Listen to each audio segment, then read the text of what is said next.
Hello student, welcome to Om A to Z classes. आज हम कक्षा 10 गणित प्रश्नावली 3.2 का प्रश्न संख्या 1 का दूसरा भाग हल करेंगे। प्रश्न इस प्रकार से है, 5 पेंसिल तथा 7 कलमों का मूल्य ₹50 है, जबकि 7 पेंसिल तथा 5 कलमों का कुल मूल्य ₹46 है। एक पेंसिल तथा एक कलम का मूल्य ज्ञात कीजिए। इस प्रश्न को ग्राफीय विधि से हल करना है। तो यहाँ देखें, प्रश्न में 5 पेंसिल तथा 7 कलमों का मूल्य ₹50 है। यहाँ से हमें समीकरण 1 प्राप्त होगा और दूसरी स्थिति बनेगी 7 पेंसिल तथा 5 कलमों का मूल्य ₹46 है। यह समीकरण 2 बनेगा और इस समीकरण को हम ग्राफीय विधि से हल करेंगे। यहाँ हमने मान लिया है, माना एक पेंसिल का मूल्य ₹X तथा एक कलम का मूल्य ₹Y। तो यहाँ पे लिखेंगे फर्स्ट दशा में ये इसकी प्रथम स्थिति है। तो यहाँ से एक कलम का मूल्य ₹X है और एक पेंसिल का मूल्य ₹X है और एक कलम का मूल्य ₹Y है। तो आपके पास पहले दशा में 5 पेंसिल है, तो 5 पेंसिल का मूल्य हो जाएगा 5X और वहीं 7 पेंसिल का मूल्य हो जाएगा, एक पेंसिल का मूल्य ₹X है तो 5 पेंसिल का मूल्य ₹5X हो जाएगा। वहीं एक कलम का मूल्य ₹Y है तो 7 कलम का मूल्य हो जाएगा 7Y और इनका कुल योग है ₹50। यह आपका समीकरण नंबर 1 हुआ। अब इसी प्रकार दूसरी स्थिति बनेगी। दूसरी दिशा कहा गया है 7 पेंसिल तथा 5 कलमों का मूल्य ₹46 है। तो एक पेंसिल का मूल्य ₹X है तो 7 पेंसिल का मूल्य हो जाएगा 7X प्लस, और तथा 5 कलमों का मूल्य ₹46 है। 7 पेंसिल तथा 5 कलमों का मूल्य ₹46 है तो 5 कलम का मूल्य हो जाएगा 5Y। एक कलम का मूल्य ₹Y है तो 5 कलम का मूल्य 5Y हो जाएगा और ये कुल प्राप्त हो रहा है ₹46 में। ये समीकरण नंबर 2 हुआ। अब इसको हम ग्राफीय विधि से हल करेंगे। तो लिखेंगे समीकरणों का हल ग्राफीय विधि। अब इसे हम ग्राफीय विधि से हल करेंगे। तो लिखेंगे समीकरण 1 से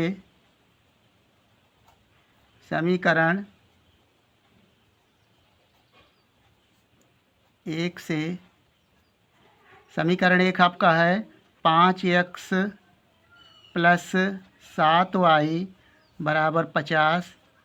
यहाँ से हो जाएगा 7Y बराबर 50 माइनस 5X,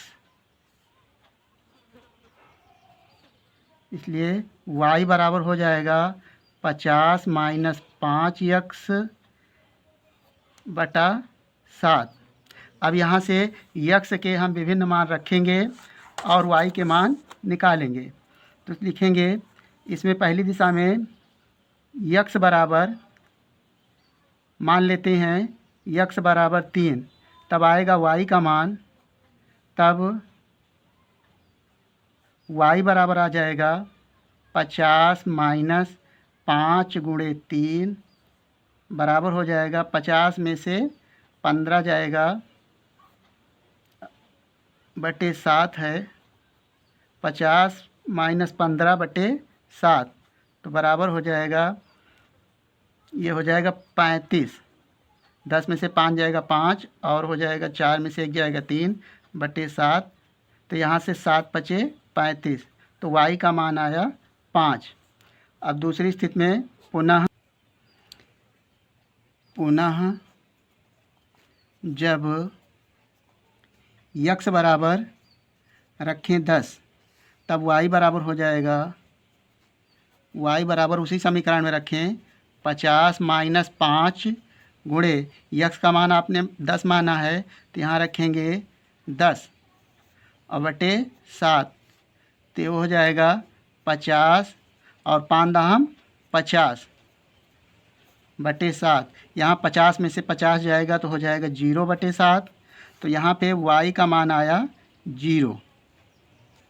फिर 3 मान कम से कम लें तथा जब यक्स बराबर आप रख दें -4, यक्स बराबर -4 रखते हैं तो उसी समीकरण में तो y बराबर आ जाएगा 50 माइनस 5 गुणे -4 बटे 7।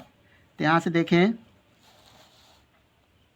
50 माइनस 5 चौक 20, तो हो जाएगा प्लस 20 बटे 7 बराबर हो जाएगा 50, 20 हो जाएगा 70 बटे 7। तो यहाँ से y बराबर आ जाएगा 7 दहम 70, तो y का मान आया 10। तो ये x और y के 3 मान आए। लिखेंगे समीकरण 2 से यहाँ से देखें 5y बराबर हो जाएगा 46 और 7x को बराबर के उधर ले जाएंगे तो -7x हो जाएगा। तो यहाँ से हो जाएगा y बराबर 46 माइनस 7x बटे 5। तो हमें यक्स में इसमें जो मान रखना है जो 5 से विभाजित हो जाए वो भी घटाने पर और ग्राफ पर आसानी से दर्शाया जा सके। तो हमने माना है पहली स्थिति में जब यहाँ लिखेंगे जब यक्स बराबर आप -2 मान लें पहली स्थिति में, तब y बराबर हो जाएगा 46 माइनस 7 गुणे -2, तो ये हो जाएगा और अपान 5, 46 माइनस 7 दूनी 14 और माइनस माइनस हो जाएगा प्लस 14 बटे 5। 46 और 14 का जोड़ हो जाएगा 6 4 10, 4 1 5, 1 हो जाएगा 6 बटे 5, ये 60 बटा 5। तो y बराबर हो जाएगा 5 से काटेंगे तो आ जाएगा 12, तो y का मान आया 12।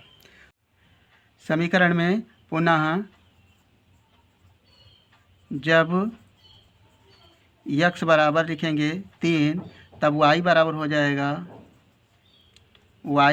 जाएगा 46 माइनस 7 गुणे 3 बटे 5, तो बराबर हो जाएगा 46 माइनस 7 त्रिक 21 बटे 5। तो यहाँ से देखें 6 में से 1 जाएगा तो 5 और 4 में से 2 जाएगा तो 2 बटे 5।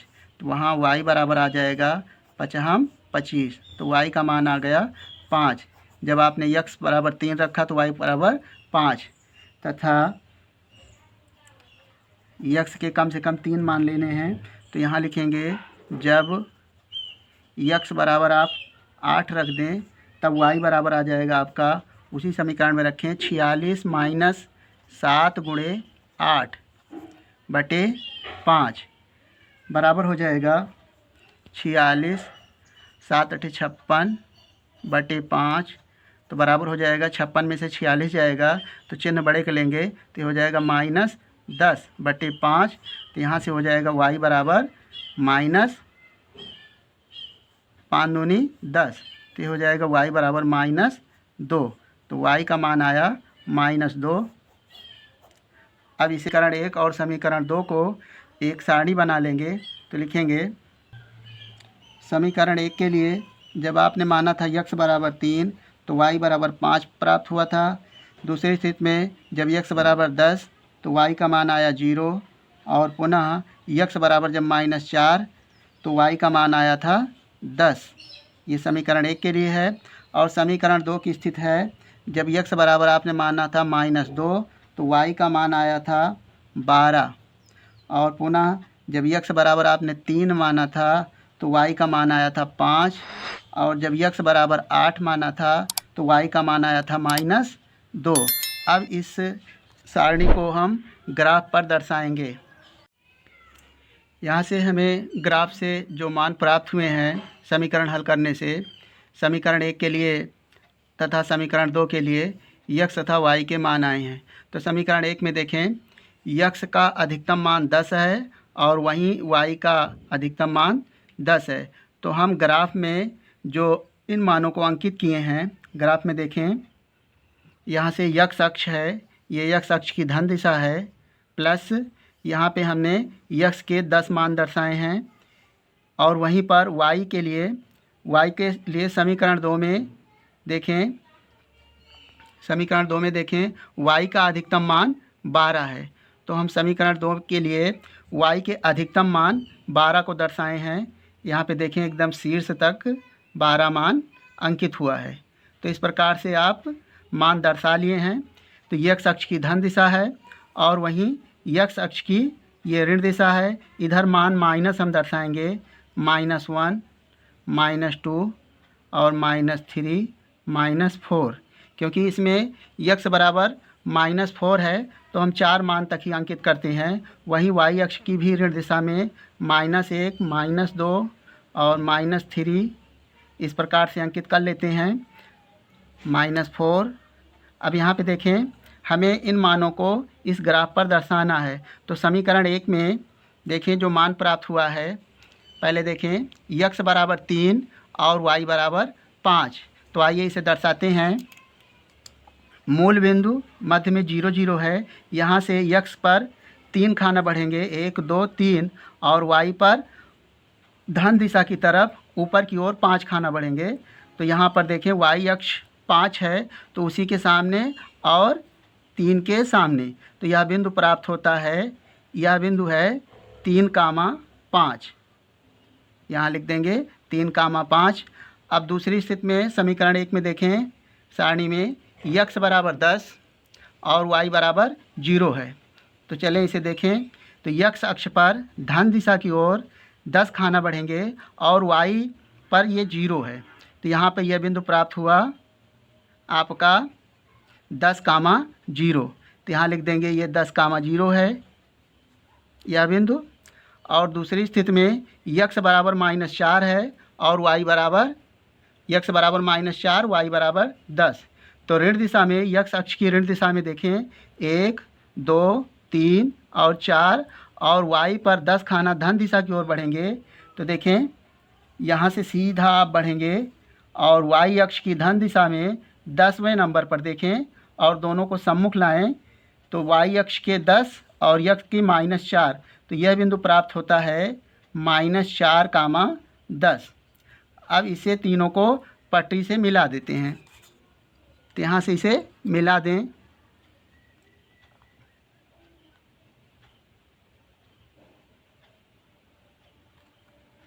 तो इस प्रकार से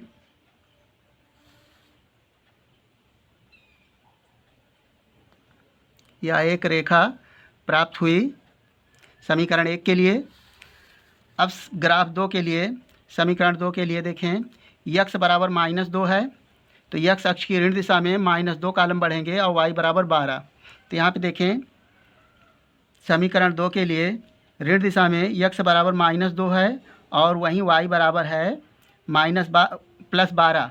तो धन दिशा की ओर बढ़ेंगे, 12वें खाने पर पहुँचेंगे और x के सामने तो ये आएगा आपका बिंदु -2,12। तो यहाँ पे एक बिंदु मिला -2,12। अब दूसरे नंबर पर देखें x बराबर 3 है और y बराबर 5। तो x अक्ष की धन दिशा पर देखें 3 खाना बढ़ेंगे और वहीं y अक्ष की धन दिशा में 5 खाना। तो सामने मिलता है वही बिंदु 3,5। 3,5 यह ग्राफ 1 के लिए दूसरा बिंदु है 3,5।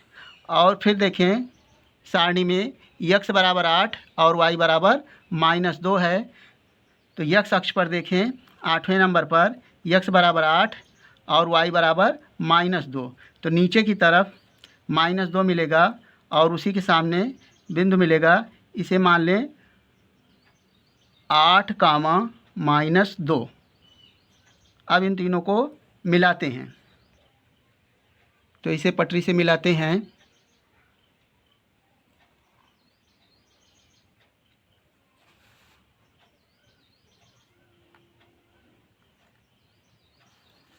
तो यह इन दो रेखाओं को जो समीकरण काट रहे हैं वह बिंदु है 3,5। 3,5 पर ये काट रहे हैं। तो इसका हल आएगा, लिखेंगे अतः एक कलम, आपने पहले पेंसिल माना था, लिखेंगे एक पेंसिल का मूल्य बराबर रुपये, यक्स बराबर 3 प्राप्त हुआ है तो रुपये 3 होगा, तथा एक कलम का मूल्य बराबर रुपये 5। तो एक पेंसिल का मूल्य रुपये 3 आया और एक कलम का मूल्य आया रुपये 5। तो यह इस प्रश्न का हल प्राप्त हुआ। तो मुझे विश्वास है इस प्रश्न का हल आपको समझ में आ गया होगा। आप अपना किसी भी प्रकार का डाउट सुझाव हो तो हमें कमेंट करेंगे। मिलेंगे फिर एक नए वीडियो के साथ। जय हिंद, जय भारत।